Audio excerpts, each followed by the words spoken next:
s'engueuler, c'est normal. Mais revenir à des états de joie et de connexion et puis, il y aura une nouvelle engueulade et puis on revient à un état de joie et de connexion, mais quand, ces états de joie et de connexion s'amenuisent, voire qu'on les touche plus, là, il faut commencer à se mettre en route. Alors les Anglais nous disent, «Don't split until you sleep».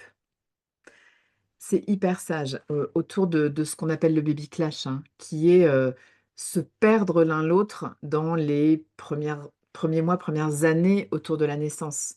Hem, il y a quelque chose d'une indulgence sur le regard sur soi et sur son couple à avoir quand on est dans cette phase-là, parce que tellement les enfants de voir qu'on se nourrit, qu'on prend soin de l'espace du couple, qu'on est intentionnel, qu'on a des rituels.